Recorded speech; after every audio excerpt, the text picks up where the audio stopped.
Hi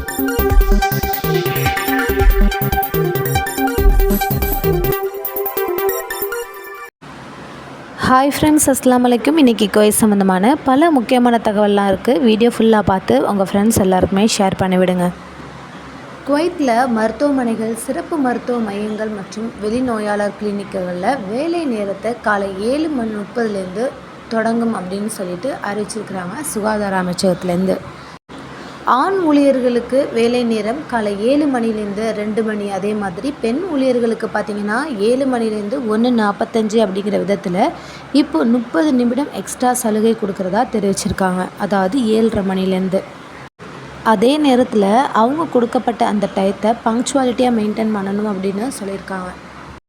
அடுத்த முக்கியமான தகவல் என்னென்னு பார்த்தீங்கன்னா, உள்துறை அமைச்சகத்துடைய பொது போக்குவரத்து துறையில் சாலை போக்குவரத்து ஒழுக்கத்தை கடைப்பிடிக்கணும், அதில் உறுதியாக இருக்கணும் அப்படின்னும் சில விதிமுறைகளை கண்டிப்பாக பின்பற்றணும், அதை மீறுபவர்கள் கைது செய்யப்படுவார்கள் அப்படின்னு சொல்லியிருக்காங்க.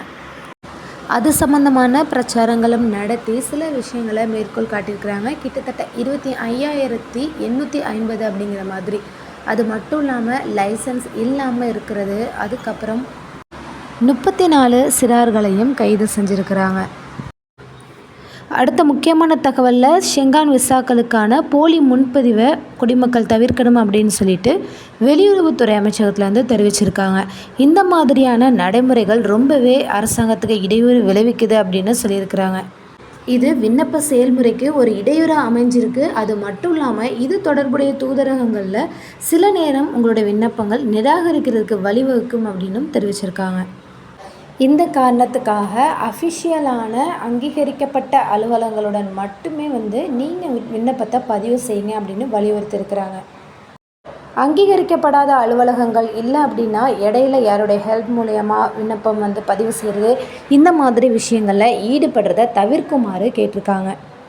பயண தேதிக்கு முன்னாடியே விசா சமர்ப்பிக்கணும், அதாவது விசா அப்ளிகேஷனை கரெக்டாக சப்மிட் பண்ணிடணும்னு சொல்லியிருக்காங்க. அதே மாதிரி அவங்க கொடுத்த டைமையும் அவங்க ஃபாலோ பண்ணணும் அப்படிங்கிற மாதிரியும் நிறைய இன்ஃபர்மேஷனை அவங்க கொடுத்துருக்காங்க. முக்கியமாக வெளிநாட்டில் ஏற்படுற அவசர நிலைகளில் குடிமக்கள் 24/7 அப்படின்னு செயல்படும் அமைச்சகத்தினுடைய அவசர எண்களை தொடர்பு கொண்டு அவங்க உதவியை பெறலாம் அப்படின்னு தெரிவிச்சிருக்காங்க. ஓகே ஃப்ரெண்ட்ஸ், இது போல் பல முக்கியமான தகவல்களை உடனுக்குடன் தெரிஞ்சுக்கணும் அப்படின்னா நம்ம சேனலை மறக்காமல் சப்ஸ்கிரைப் பண்ணி உங்கள் ஃப்ரெண்ட்ஸ் எல்லாருக்குமே ஷேர் பண்ணிவிடுங்க. தேங்க்ஸ் ஃபார் வாட்சிங். பை.